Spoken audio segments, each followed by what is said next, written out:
Yeah, Goth and Mortigan, you scoundrels! Good morning!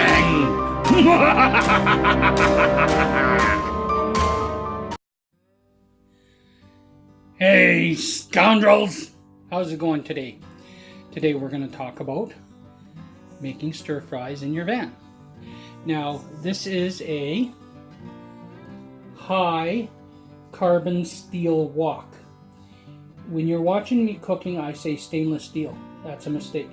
It's not stainless steel. This is a high carbon steel wok. They're about $50 to $55. You can get them on Amazon, and you can get them at any higher end cooking store. Now, the bigger woks have a handle on this side too. Because it's just me and I need space-saving pan. This is a 9.5 or 10-inch pan, and it has one handle which unscrews if you need to for cleaning purposes.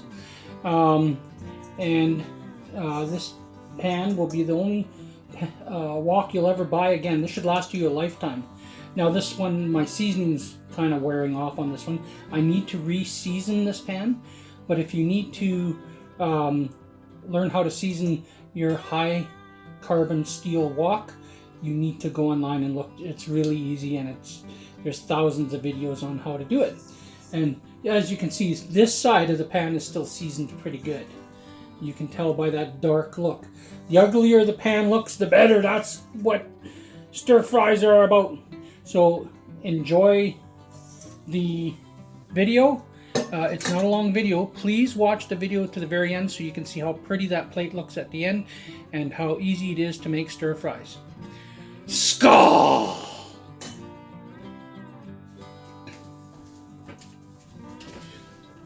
Okay, scoundrels. This is what you call a high carbon steel wok. It's an authentic wok, and it's really thin. And the reason an authentic wok has to be really thin is because you want the least amount of metal between what you're cooking and the flame below. So this wok is not properly seasoned right at the moment, but it doesn't matter. I'm pretty good at using stir fries in it. How to season your wok, there's thousands of videos to watch, so go over there and watch for that. This is a 10-inch. The bigger woks always have a handle over here. I don't need it because I'm not usually cooking a great big amount of stir fry. I don't know why Vanners don't cook more stir fries, because they're really easy. Now, in the apartment, we have to cook at a little bit lower heat because I can't fill the whole place up with smoke. But normally when you cook stir fry, you cook it on very high heat, and it doesn't take long to cook everything really fast. So that's the wok. It's a high carbon stainless steel wok. You can buy them online, Amazon, and they run about around $50-$55. Expensive, but it's the last one you'll ever have to buy. So what we're going to do is turn the wok on, get right to it, and it doesn't take long for the old girl to heat up. First thing we're going to do while it's heating up is squirt olive oil in the pan. Olive oil is good for you, don't worry about it. And then we'll take and roll the olive oil. I got maybe a bit much in there, but it doesn't matter. Yeah, olive oil is very healthy for you. Well, mind you, I don't, because I'm going to make a little more chicken than I usually do. So then now that's heating up. These pans heat up very, very fast. So you'll be up and down on the flame, a little bit, because you got to control your heat on that thin high carbon stainless steel wok. First thing we're going to do is throw our chicken in, and we'll do that now. And as you can see, that wok is hot really fast. So we'll start cooking that chicken. And I like using a wooden spatula because it's not dinging on the pan, ding, ding, ding on the pan so much. So that's why I like using wood. So a lot of, people use the authentic little shovel, stainless steel shovel for cooking in a wok, but I like the flat, big spatula because it's less noisy. Okay, got a piece of meat here, throw that in there. So while that's cooking, I'll tell you what else we're doing.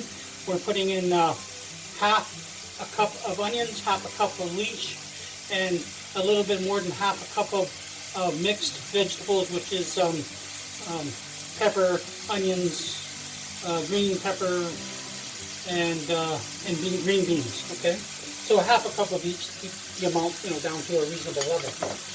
Then we're going to add in garlic, salt, and pepper. Keep it real simple, easy. Okay, we'll go ahead and give this a. Like I can't flip it like I normally do because I've got the camera on too, so I'm having to. See, we're going to turn the heat up on that to get her going quicker. And we just cook that chicken down first. You always do the hardest thing to cook first, then you do your vegetables, and then you'll do your worms, which are noodles.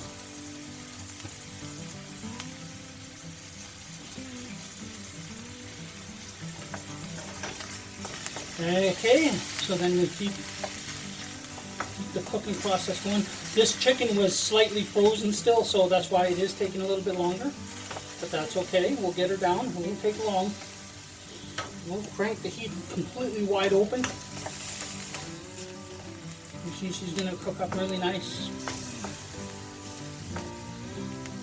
And then, see, we're just about through, maybe a little bit more, and then we can start adding our vegetables, which I'll add now. So boom, add the vegetables. And this is how easy this is. Give her a stir fry. Ah, that's why they call it stir fry. See how colorful and nice that's looking already?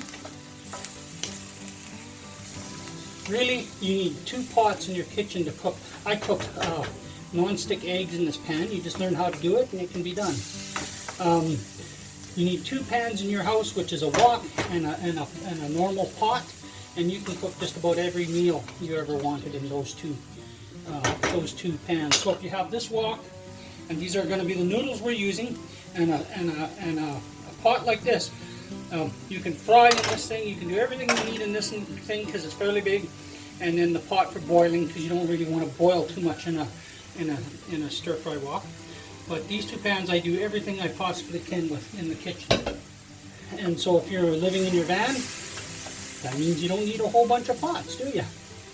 Now, when you're cooking stir fry, the idea is to cook off the excess moisture.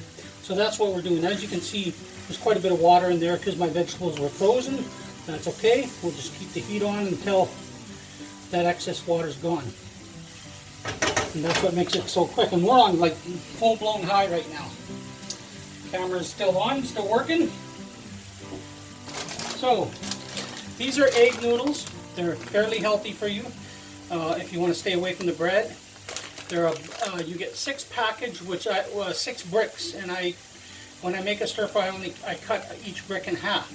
So that's 6 is 12 days worth of bricks I have for $1.50. So that's really cheap, and they're awesome, and they give your stir fry lots of texture.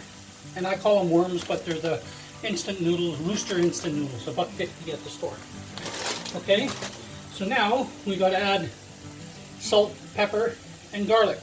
Skål! Let me get it out of there. Okay. Skål! That's done. Done, boom.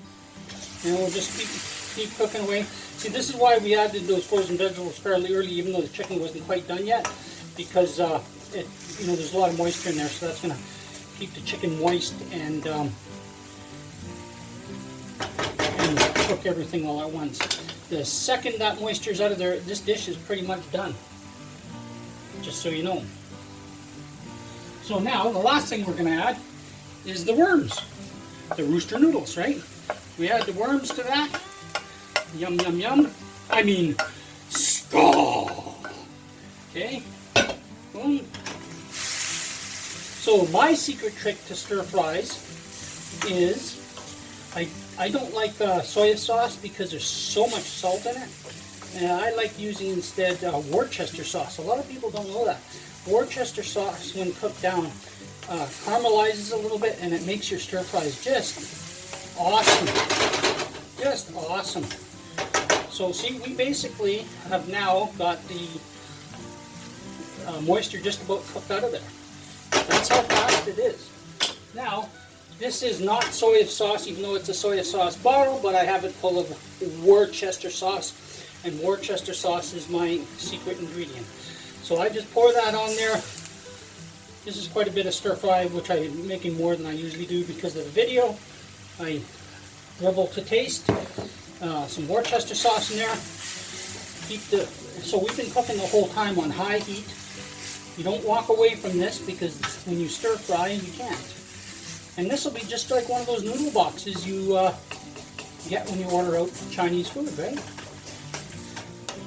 And see, nothing's sticking. So we're just going to boil off or cook off, I should say, the excess moisture. See, usually you can do the flip thing with the pan and everything, but it's hard because I got the camera in front of the stove. So there you go. That's cooking off the excess moisture. And then we're going to plate it. That's how close we're getting to plating.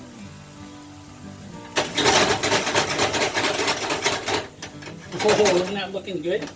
Now I'm telling you, when you do this and you go to a takeout, because this is so fresh when it's done, that you have a hard time going to takeout from here on in, because this is so fresh when you do it this way that you know, you get your hot, it's nice and hot, it's tasty right off the bat, right?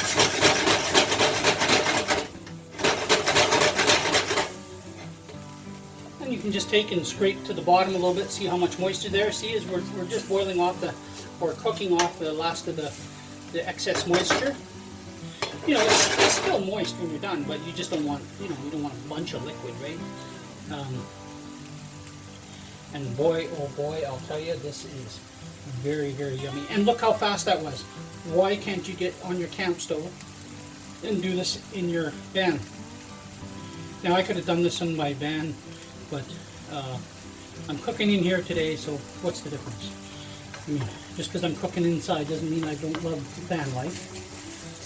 Okay. So now we'll turn the heat off. Boom. And we're going to plate it. I'm going to put it on there. Oh, listen to that. To die for. So we'll walk over there. We'll clean it later. Look at that. So now what I like to do is, because I went easy on the salt, I'm just going to add a little extra pepper. And that's good enough. Skål!